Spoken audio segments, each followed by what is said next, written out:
भाषण दे रहे थे उसमें एक चीज यह निकल के आया कि किस तरीके से शासन लोगों को मानसिक रूप से तोड़ता है और फिर किस तरीके से किसी आंदोलन की दिशा को ही बदल देता है और फिर अपने मन के मुताबिक पब्लिक को अपने पीछे घुमाना स्टार्ट कर देता है।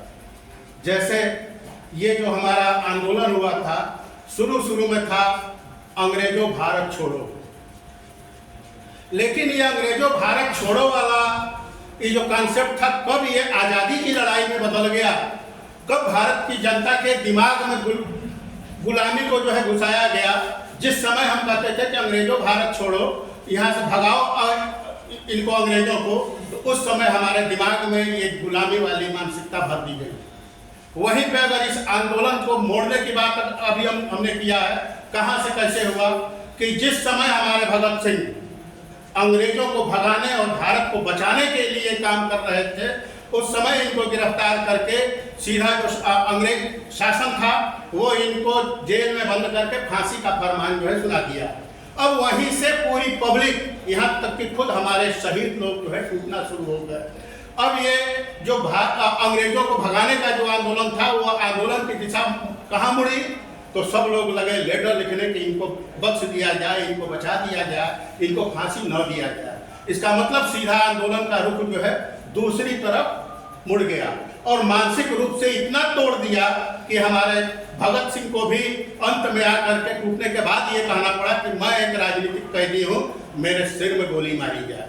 सीधा मतलब है कि इन्होंने अपना अपराध स्वीकार किया अंग्रेजों के सामने। अगर वहीं पे ये होता कि नहीं, हमने कुछ भी गलत नहीं किया, हम जो कर रहे हैं सही कर रहे हैं, अंग्रेजों का कानून नहीं मानेंगे कहीं भी, तुम अपना कानून रखे रहो, अपना जेल रखे रहो, लेकिन हमारी जो भारत की जनता है वो कभी भी तुम्हारे सामने नहीं झुकेगी। तो उस समय आंदोलन का कुछ और रूप हुआ रहता है।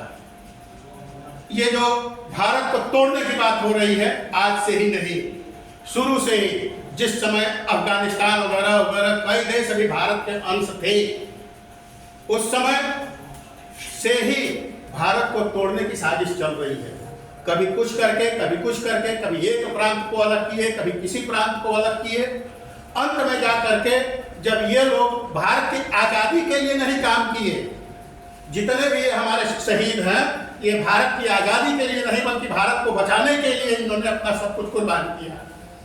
साथियों, जिस समय ये लोग कुर्बानी दे रहे थे भारत को बचाने के लिए, करते करते अंत में ये लोग जो अभी मौजूदा हिंदुस्तान है, उधर पाकिस्तान और बांग्लादेश को तो बचा कर लाए कि इसके टुकड़े नहीं हुए, और भारत को करने के लिए टुकड़े। आज भी कई तरीके के आंदोलन सक्रिय हैं, जैसे उधर से सिखों द्वारा किया गया खालिस्तान आंदोलन, इधर गजवाए हिंद वगैरह के नाम पे ये सब किया गया आंदोलन। ये सब क्या है? भारत को तोड़ने के लिए ही है।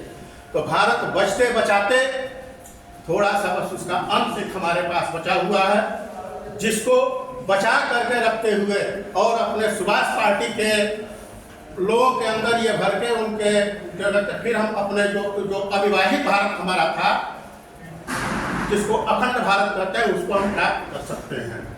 साथियों, समय न होने की वजह से इस इतिहास को कई तरीके से देखने की भी जो है सब कुछ आती है सामने। तो इसके साथ ही मैं अपनी वाणी को विश्राम देता हूँ। आप सबको धन्यवाद श्रीवास्तव जी।